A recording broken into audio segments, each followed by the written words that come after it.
നമസ്കാരം, ഞാൻ ഉന്മേഷ് ശിവരാമൻ. വാർത്താമഴയിലേക്ക് സ്വാഗതം. സംസ്ഥാനത്ത് വ്യാപക മഴ തുടരുകയാണ്. തിരുവനന്തപുരത്തും കൊച്ചിയിലും വെള്ളക്കെട്ടുണ്ട്. തിരുവനന്തപുരം നഗരത്തിൽ മരങ്ങൾ വീണ് പലയിടങ്ങളിലും വൈദ്യുതി ബന്ധം തകരാറിലായി. റെഡ് അലേർട്ട് പ്രഖ്യാപിച്ച പത്തനംതിട്ട, ആലപ്പുഴ, കോട്ടയം, ഇടുക്കി ജില്ലകളിൽ ശക്തമായ മഴയുണ്ട്. കോട്ടയം മീനച്ചിലാറ്റിൽ ജലനിരപ്പ് ഉയർന്നു. കുട്ടനാട് കൈനകരിയിൽ നിരവധി വീടുകളിലേക്ക് വെള്ളം കയറി. പുറംബണ്ട് കെട്ടി ശക്തിപ്പെടുത്താത്തതാണ് വെള്ളം കയറാൻ കാരണമെന്ന് പ്രദേശവാസികൾ പറയുന്നു. മഴക്കെടുതി നേരിടാൻ ദുരിതാശ്വാസ ക്യാമ്പുകൾ ഉൾപ്പെടെ എല്ലാ സജ്ജീകരണങ്ങളും പൂർത്തിയായെന്ന് റവന്യൂ മന്ത്രി കെ രാജൻ അറിയിച്ചു. കേരളത്തിൽ റെഡ് അലർട്ടും മഴ ശക്തമാകുമെന്നുള്ള കാലാവസ്ഥാ വകുപ്പിൻ്റെ മുന്നറിയിപ്പും പരിഗണിച്ചുകൊണ്ട് ശക്തമായിട്ടുള്ള ഇടപെടലുകൾ ദുരന്ത നിവാരണ വകുപ്പ് എന്ന നിലയിൽ അവരെടുത്ത് പോകുന്നുണ്ട്. അതുമായി ബന്ധപ്പെട്ട എല്ലാ വകുപ്പുകൾക്കും പ്രത്യേക നിർദ്ദേശം കൊടുത്തിട്ടുണ്ട്. റവന്യൂ വകുപ്പിനെ സംബന്ധിച്ചിടത്തോളം ജില്ലാ കേന്ദ്രങ്ങളിലും താലൂക്ക് കേന്ദ്രങ്ങളിലും DOCകളും TOCകളും ശക്തിപ്പെടുത്തിക്കൊണ്ട് മഴയുടെ ഭാഗമായിട്ടുണ്ടാകുന്ന ഏത് വിധത്തിലുള്ള പ്രയാസങ്ങളെയും നേരിടാൻ കഴിയുന്ന വിധത്തിലുള്ള ആലോചനകൾ എല്ലാം നടത്തി പൂർത്തീകരിച്ചിട്ടുണ്ട്. വിശദാംശങ്ങളുമായി ഇപ്പോൾ തിരുവനന്തപുരത്ത് നിന്ന് ഷഫീദ് റാവുത്തർ, ഇടുക്കിയിലെ കുമളിയിൽ നിന്ന് രാഹുൽ വിജയൻ, ആലപ്പുഴയിൽ നിന്ന് മനീഷ് മഹിബാൽ, കോട്ടയത്ത് നിന്ന് ടോബി ജോൺസൺ, പത്തനംതിട്ടയിൽ നിന്ന് ശ്രീകുമാർ എന്നിവർ ചേരുന്നുണ്ട്. ആദ്യം നമ്മൾ പോകുന്നത് തിരുവനന്തപുരത്തേക്കാണ്. അവിടെ രാവിലെ മുതൽ തന്നെ നഗരത്തിന്റെ ചിലയിടങ്ങളിൽ വെള്ളക്കെട്ടുണ്ടായിരുന്നു. ഷഫീദ്, എന്താണ് നഗരത്തിലെ സ്ഥിതി ഇപ്പോൾ? ഏത് മേഖലയിലാണ് വെള്ളക്കെട്ട് രൂക്ഷമായിട്ടുള്ളത് ഷഫീദ്? ഉന്മേഷ, 3 ദിവസം തുടർച്ചയായി പെയ്ത മഴയിൽ തിരുവനന്തപുരം നഗരം അക്ഷരാർത്ഥത്തിൽ വെള്ളക്കെട്ടിലായി എന്നുള്ള കാര്യത്തിൽ തർക്കമില്ല. പ്രത്യേകിച്ച് തിരുവനന്തപുരം നഗരത്തിലെ പ്രധാനപ്പെട്ട വാണിജ്യ കേന്ദ്രമായിട്ടുള്ള ചാലക്കമ്പോള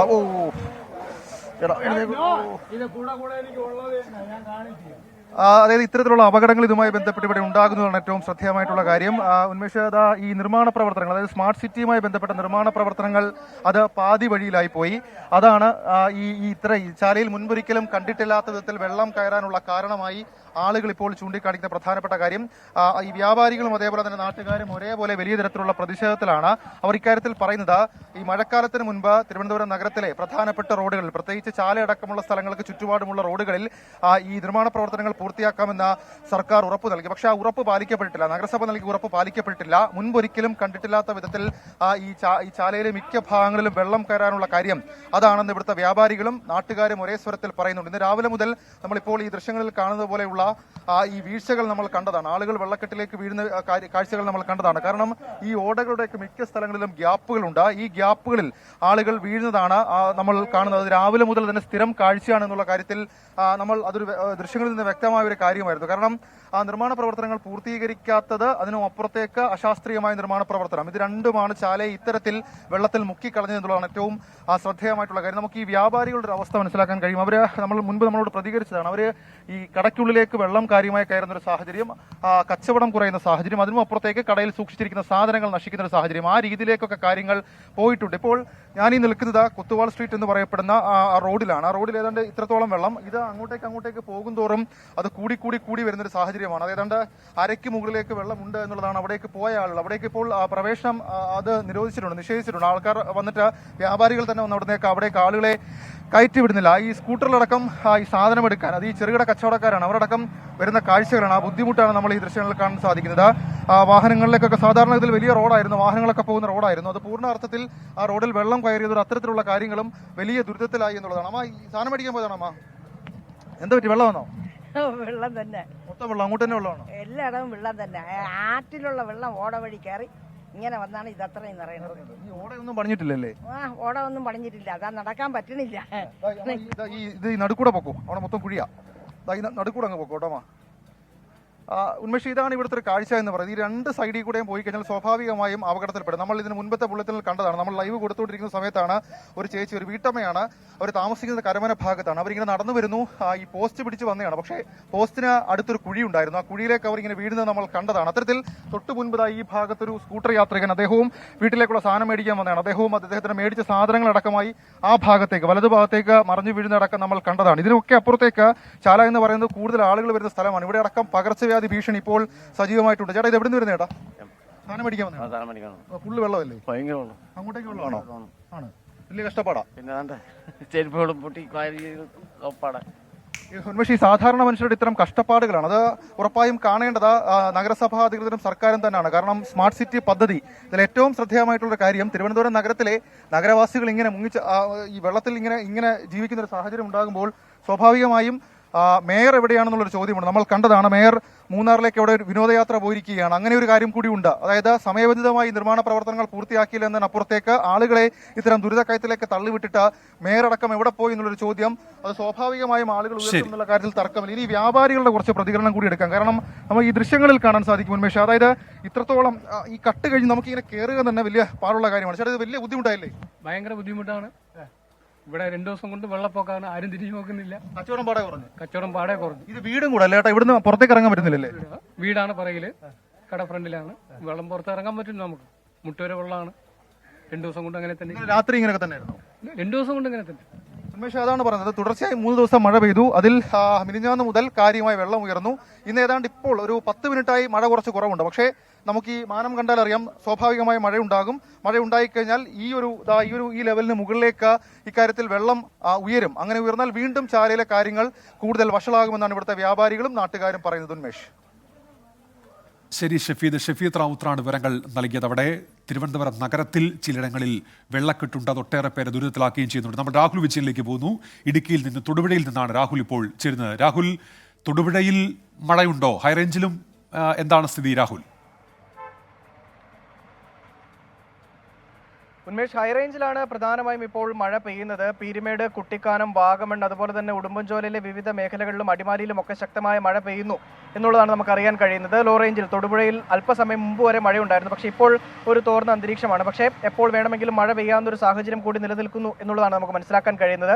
മറ്റ് അനിഷ്ട സംഭവങ്ങളൊന്നും തന്നെ ഇവിടെ റിപ്പോർട്ട് ചെയ്യപ്പെട്ടിട്ടില്ല എന്നുള്ളത് ഏറ്റവും ആശ്വാസകരമായ കാര്യമാണ്. പക്ഷേ ഇടുക്കിയെ സംബന്ധിച്ചിടത്തോളം അത്ര രസകരമല്ലാത്ത അല്ലെങ്കിൽ ഒരാശങ്കപ്പെടുന്ന രീതിയിലുള്ള മഴയാണ് ഇപ്പോൾ പെയ്യുന്നത്. കാരണം ചെറിയ രീതിയിൽ സാവധാനം പെയ്തു നിൽക്കുകയാണ്. അത് മണ്ണിടിച്ചിൽ, ഉരുൾപൊട്ടലുള്ള സാധ്യതകൾ ഏറ്റവും കൂടുതൽ ഉണ്ടാക്കുന്ന അത്തരം മഴകളാണ്. അതുകൊണ്ട് തന്നെ അതിൻ്റെ ഒരു ആശങ്ക സ്വാഭാവികമായിട്ടും ഇടുക്കിയിലെ ജനങ്ങൾക്കുണ്ട്. എന്തായാലും കൃത്യമായ മുന്നൊരുക്കങ്ങൾ ചെയ്തിട്ടുണ്ട്, നടപ്പാക്കിയിട്ടുണ്ട് എന്ന് ജില്ലാ ഭരണകൂടം അറിയിച്ചിട്ടുണ്ട്. എല്ലാ തരത്തിലുള്ള ക്രമീകരണങ്ങളും കൺട്രോൾ റൂമുകൾ ഉൾപ്പെടെ തുറന്നിട്ടുണ്ട്. അതുപോലെ തന്നെ ക്യാമ്പുകൾ ആവശ്യമെങ്കിൽ തുറക്കാൻ വേണ്ടിയുള്ള സ്ഥലങ്ങളും കണ്ടെത്തിയിട്ടുണ്ട് എന്നുള്ള കാര്യങ്ങൾ കൃത്യമായും ജില്ലാ ഭരണകൂടം അറിയിച്ചിട്ടുണ്ട്. ഇതിൽ ഏറ്റവും പ്രധാനപ്പെട്ട കാര്യം അവധിക്കാല ക്ലാസുകൾ നടക്കുന്നുണ്ടായിരുന്നു, അതുൾപ്പെടെ നിർത്തിവെക്കണമെന്ന് ജില്ലാ കളക്ടർ നിർദ്ദേശം നൽകുകയും ചെയ്തിട്ടുണ്ട്. മറ്റ് ചെറിയ മണ്ണിടിച്ചിൽ ഒഴിച്ചു നിർത്തി കഴിഞ്ഞാൽ മറ്റ് വലിയ ബുദ്ധിമുട്ട് ഇടുക്കിയിലില്ല എന്നുള്ളതാണ് ഏറ്റവും പ്രധാനപ്പെട്ട കാര്യം. ശരി രാഹുൽ, ഇപ്പോൾ ടോബി ജോൺസൺ കൂടി ചേരുന്നുണ്ട് കോട്ടയത്ത് നിന്ന്. ടോബി, ഈ കോട്ടയത്തെ ഏത് മേഖലയിലാണ് മഴയുള്ളത്? ടോബി, എന്തൊക്കെയാണ് നൽകാനുള്ള വിവരങ്ങൾ? ടോബി.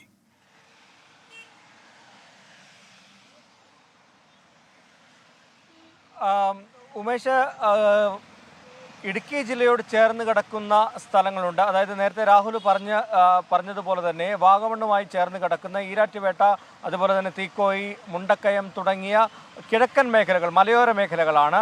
ആ മേഖലകളിലാണ് ശക്തമായിട്ടുള്ള മഴ പെയ്യുന്നത് എന്നുള്ള വിവരമാണ് നമുക്ക് ലഭിക്കുന്നത്. കഴിഞ്ഞ ദിവസങ്ങളിലെല്ലാം തന്നെ രാത്രി കാലങ്ങളിലാണ് മഴ പെയ്തത്. ഒറ്റപ്പെട്ട മഴയാണ് ലഭിക്കുന്നത്. അതാണ് ഒരു ആശങ്കയുണ്ടാക്കുന്നത്. അതായത് ഇത്തരത്തിൽ ഇങ്ങനെ മഴ ചാറി നിൽക്കുന്നതാണ് ഈ മലയോര മേഖലകളിലൊക്കെ മണ്ണിടിച്ചിലിനും അതുപോലെ തന്നെ ഉരുൾപൊട്ടലിനുമൊക്കെ കാരണമാകുന്നത്. ഈ ഒരു സാഹചര്യത്തിൽ ജാഗ്രത പാലിക്കണമെന്ന് ജില്ലാ ഭരണകൂടം അറിയിച്ചിട്ടുണ്ട്. താലൂക്കുകൾ കേന്ദ്രീകരിച്ച് കൺട്രോൾ റൂമുകൾ തുറന്നിട്ടുണ്ട്. ഏതെങ്കിലും അടിയന്തര ഘട്ടം ഉണ്ടായിക്കഴിഞ്ഞാൽ ഈ നമ്പറിൽ ബന്ധപ്പെടുവാനും അതുപോലെ തന്നെ മറ്റ് നടപടികൾ സ്വീകരിക്കാനുമുള്ള നടപടികൾ സ്വീകരിച്ചിട്ടുണ്ട്. കഴിഞ്ഞ ദിവസം ചിറക്കടവിൽ നിന്നാണ് ഒരു കുടുംബത്തെ മാറ്റി പാർപ്പിച്ചത്. കാരണം അവിടെ മണ്ണിടിയാനുള്ള സാധ്യതയുണ്ടെന്ന് പറഞ്ഞ് അവിടെ നിന്ന് മാറ്റി പാർപ്പിച്ചിരുന്നു. അല്ലാതെ മറ്റ് ക്യാമ്പുകൾ തുറക്കുന്ന ഒരു സാഹചര്യത്തിലേക്കൊന്നും നിലവിൽ പോയിട്ടില്ല. മഴ ശക്തമായി പെയ്യുന്ന പ്രദേശം എന്ന് പറഞ്ഞാൽ ഈ കിഴക്കൻ മേഖലയാണ്. അതോടൊപ്പം തന്നെ ജലനിരപ്പ് മീനച്ചിലാറ്റിലെ ഇടയ്ക്കിടയ്ക്ക് ഉയരുന്നുണ്ട്. അത് താഴ്ന്ന പ്രദേശങ്ങളിലേക്ക് ഒഴുകിയെത്തുന്നുണ്ട്. എന്തായാലും ആശങ്കപ്പെടേണ്ട ഒരു സാഹചര്യം നിലവിൽ കോട്ടയത്തില്ല എന്ന് തന്നെയാണ് നമുക്ക് മനസ്സിലാക്കാൻ സാധിക്കുന്നത്. ടോബി ജോൺസണാണ് കോട്ടയത്ത് നിന്ന് വിവരങ്ങൾ നൽകിയത്. ശ്രീജിത്ത് ശ്രീകുമാരൻ കൂടി ചേരുന്നുണ്ട്. ശ്രീജിത്ത്, തിരുവല്ലയിൽ നിന്നാണ് തത്സമയം ചേരുന്നത്. ശ്രീജിത്ത്, പത്തനംതിട്ട ജില്ലയിലെ സ്ഥിതി എന്താണ്? അല്പസമയം മുൻപ് നമ്മൾ പ്രജ്ജനുമായി സംസാരിക്കുന്ന സമയത്ത് ശക്തമായ മഴയായിരുന്നു. ഏതാണ്ട് ഒരു 15 മിനിറ്റ് മുൻപ് തിരുവല്ലയിൽ ഉണ്ടായിരുന്നു. ഇപ്പോൾ കുറച്ച് തോർന്നിട്ടുണ്ട്. പക്ഷേ ആകാശം കാർമേഘാവൃതം തന്നെയാണ്. നേരത്തെ സൂചിപ്പിച്ചതുപോലെ പത്തനംതിട്ട ജില്ലയിൽ രാവിലെ മുതൽ, ഇന്ന് പുലർച്ചെ മുതൽ തന്നെ ശക്തമായ രീതിയിൽ തന്നെ മഴ പെയ്യുകയാണ്. അത് കോന്നി ആയിക്കോട്ടെ, റാന്നി ആയിക്കോട്ടെ, അട്ടത്തോട്, ലാഹ അടക്കമുള്ള മേഖലകളിൽ ഇപ്പോഴും ഈ ഒരു ഘട്ടത്തിലും ശക്തമായ രീതിയിൽ തന്നെ മഴ പെയ്യുന്ന ഒരു സാഹചര്യമാണ് ഉള്ളത് എന്ന് ഏറ്റവും ഒടുവിൽ അവിടുത്തെ പ്രതിനിധികളൊക്കെ തന്നെ നമുക്ക് വിവരങ്ങൾ നൽകുന്നുണ്ട്. സ്വാഭാവികമായി ജില്ലാ ഭരണകൂടം അതിനനുസരിച്ചുള്ള മുന്നൊരുക്കങ്ങളെല്ലാം തന്നെ നടത്തിയിട്ടുണ്ട് എന്ന് വേണം മനസ്സിലാക്കാൻ. അത് കഴിഞ്ഞ ദിവസങ്ങളിൽ NDRF സംഘത്തെ അടക്കം വേണമെങ്കിൽ ആവശ്യമെങ്കിൽ വിന്യസിക്കാം എന്ന തരത്തിലേക്ക് ചർച്ചകളൊക്കെ വന്നിരുന്നു. ആ ഒരു ടീമിനെ അവർ സജ്ജമാക്കി നിർത്തിയിട്ടുണ്ട്. കൂടാതെ ഫയർഫോഴ്സിന്റെ നേതൃത്വത്തിലൊരു സംഘം ഇപ്പോഴും എല്ലാത്തിനും സജ്ജമായി അവരും രംഗത്തുണ്ട്. ഡിങ്കികളടക്കം ആക്കിക്കൊണ്ട് അവരും രംഗത്തുണ്ട് എന്നാണ് മനസ്സിലാക്കുന്നത്. അച്ചൻകോവിലാറ്റിലും പമ്പയാറ്റിലും ജലനിരപ്പ് ക്രമാനുഗതമായി ഉയരുന്നുണ്ട്. ആശങ്കപ്പെടേണ്ട സാഹചര്യമില്ല എന്ന് പറയുമ്പോഴും ജാഗ്രത വേണമെന്ന് ജില്ലാ ഭരണകൂടം ഇതിനകം തന്നെ പറയുന്നുണ്ട്. ഗവി അടക്കമുള്ള വിനോദസഞ്ചാര മേഖലകളിലേക്ക് ആളുകൾ യാത്ര ചെയ്യുന്നത് വിലക്കി.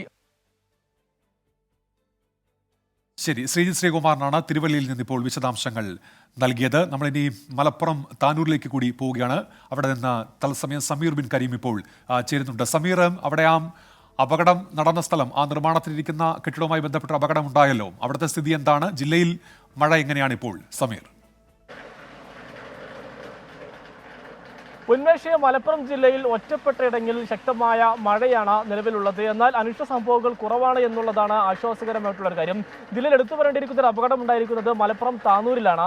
മലപ്പുറം താനൂർ എടക്കടപ്പുറം വെമ്പാലപ്പറമ്പിൽ എന്ന് പറയുന്ന സ്ഥലത്താണ് നിർമ്മാണത്തിൽ നിൽക്കുന്ന കെട്ടിടത്തിന്റെ മതിൽ സമീപത്തെ വീട്ടിന്റെ മുറ്റത്തേക്ക് അടർന്നു വീഴുന്ന ഒരു സാഹചര്യം ഉണ്ടായത്.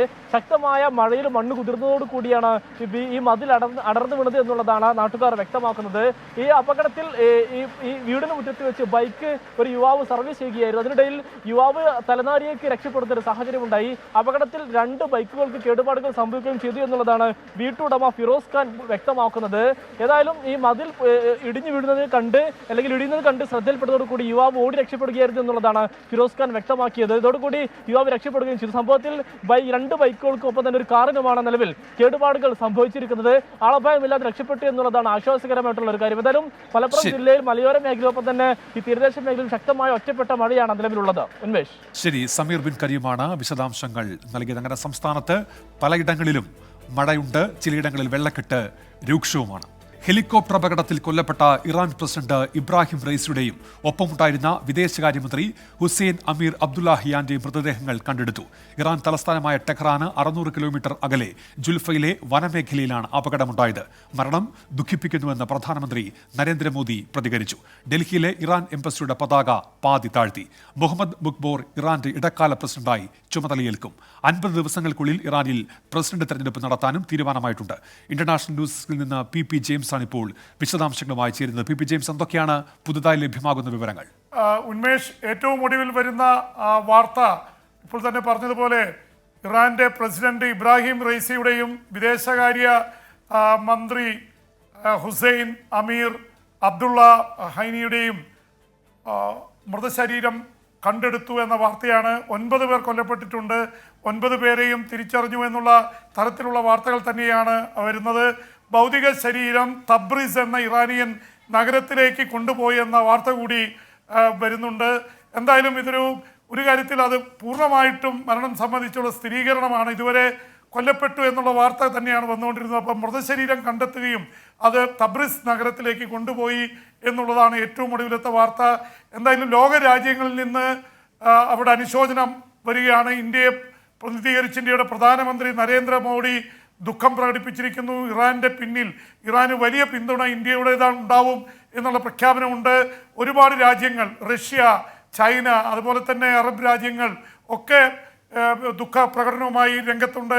അമേരിക്ക മാത്രമാണ് ഇക്കാര്യത്തിൽ ഒരു വലിയ രീതിയിലുള്ള പ്രതികരണം ഉണ്ടാവാത്തത്. അമേരിക്കയുടെ രാഷ്ട്രീയം തെരഞ്ഞെടുപ്പ് വർഷത്തിൽ വലിയ രീതിയിൽ പ്രചാരണങ്ങൾ നടന്നുകൊണ്ടിരിക്കുകയാണ്. റിപ്പബ്ലിക്കൻ പാർട്ടി ഇപ്പോഴും ഇറാനെതിരെ നിലപാടെടുത്തുകൊണ്ടിരിക്കുന്നു.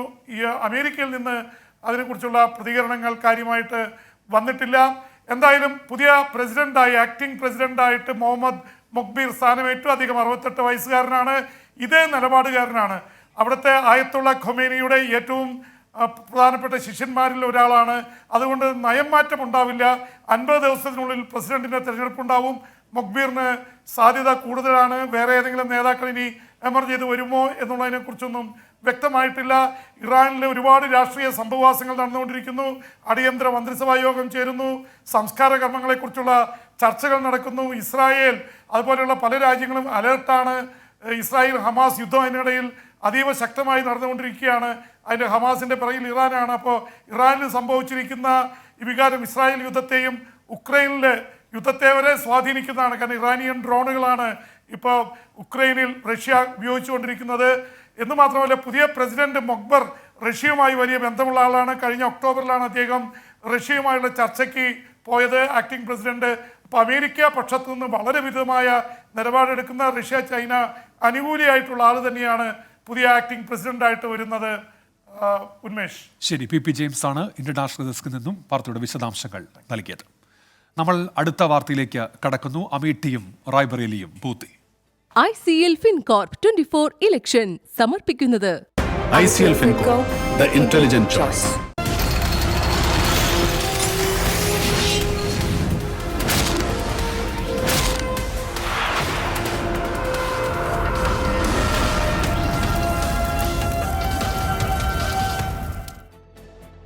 ലോക്സഭാ തെരഞ്ഞെടുപ്പിന്റെ 5ാം ഘട്ട വോട്ടെടുപ്പ് തുടരുന്നു. 11 മണിവരെ 23.66% പോളിംഗ് രേഖപ്പെടുത്തി. അമേഠിയും റായ്ബറേലിയും ഉൾപ്പെടെ 49 മണ്ഡലങ്ങളിലാണ് ജനവിധി. അനിൽ അംബാനി, മായാവതി, പീയൂഷ് ഗോയൽ ഉൾപ്പെടെയുള്ളവർ രാവിലെ തന്നെ വോട്ട് ചെയ്തു. രാധാകൃഷ്ണനുണ്ട് ഇപ്പോൾ ഡൽഹിയിൽ നിന്ന് വിവരങ്ങളുമായി. ആർക്കെ, എങ്ങനെ പുരോഗമിക്കുന്നു വോട്ടെടുപ്പ്? ആർക്കെ?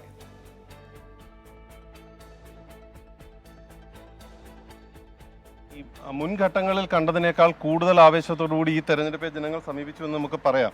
പക്ഷേ ഈ കാലാവസ്ഥയാണ് ഇപ്പോൾ വില്ലനായി നിൽക്കുന്നത്. ശക്തമായിട്ടുള്ള ചൂടുണ്ട് എല്ലായിടങ്ങളിലും. ഏതാണ്ട് 47 ഡിഗ്രിക്ക് മുകളിലേക്കാണ് പല ഇടങ്ങളിലും ഉത്തർപ്രദേശിൽ ചൂട് രേഖപ്പെടുത്തിയിട്ടുള്ളത്. അതുകൊണ്ട് തന്നെ ഇപ്പോൾ ഈ വലിയ രീതിയിലുള്ള വോട്ടർമാരുടെ ഒരു ക്യൂ ഒന്നും നമുക്ക് ബൂത്തുകൾക്ക് മുന്നിൽ കാണാനായിട്ട് സാധിക്കുന്നില്ല. മഹാരാഷ്ട്ര പഴുതിവ് പോലെ തന്നെ ഏറ്റവും പിന്നിൽ നിൽക്കുന്നു വോട്ടിംഗ് ശതമാനത്തിൻ്റെ കാര്യത്തിൽ. എന്നാൽ ഏറ്റവും ശ്രദ്ധേയമായിട്ടുള്ള കാര്യം, ജമ്മു കാശ്മീരിൽ ഇന്ന് വോട്ടെടുപ്പ് നടക്കുന്ന ബാരാമുള്ളയിൽ വളരെ ശക്തമായിട്ടുള്ള വോട്ടെടുപ്പ് ഉണ്ടാകുന്നു എന്നുള്ളതാണ്. ഏതാണ്ട് 30% എത്തിയിരിക്കുന്നു അവിടുത്തെ വോട്ടിംഗ് നില എന്നത് ഏറെ ശ്രദ്ധേയമായിട്ടുള്ള ഒരു കാര്യമാണ്. ഇതിൽ ഏറ്റവും പ്രധാനപ്പെട്ടത് അമേഠിയിലും റായ്ബറേലിയിലും വളരെ ശക്തമായിട്ടുള്ള വോട്ടിംഗ് രാവിലെ മുതൽ തന്നെ ഉണ്ടാകുന്നു എന്നതും ഈ ഘട്ടത്തിൽ ഏറ്റവും പ്രധാനപ്പെട്ട ഒന്നാണ്. ആദ്യ 4 മണിക്കൂറിൽ ആകെ രേഖപ്പെടുത്തിയ പോളിംഗ് ശതമാനം 23.66%. ബീഹാറിൽ 21.11% വോട്ട് രേഖപ്പെടുത്തിയപ്പോൾ ജമ്മുകാശ്മീരിൽ ഏതാണ്ട് 21.37% 4 മണിക്കൂറിലെ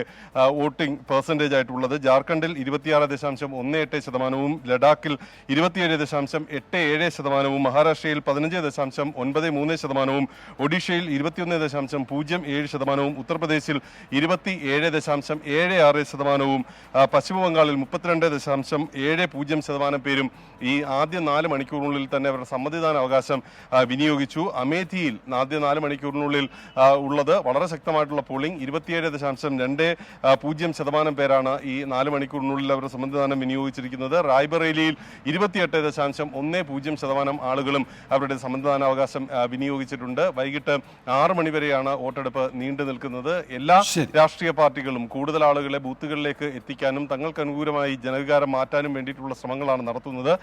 ഇന്ന് വോട്ടെടുപ്പ് നടക്കുന്ന ദിവസം പ്രധാനമന്ത്രി ഇപ്പോൾ ഒഡീഷയിലെ വിവിധ പരിപാടികളിൽ പങ്കെടുത്തുകൊണ്ടിരിക്കുകയാണ്. വളരെ ശക്തമായിട്ടുള്ള ആക്രമണം അദ്ദേഹം സംസ്ഥാനം ഭരിക്കുന്ന BJDക്ക് എതിരായും ഒപ്പം ഇന്ത്യ മുന്നണിക്കെതിരായും എല്ലാ റാലികളിലും നടത്തുകയും ചെയ്യുന്നുണ്ട്.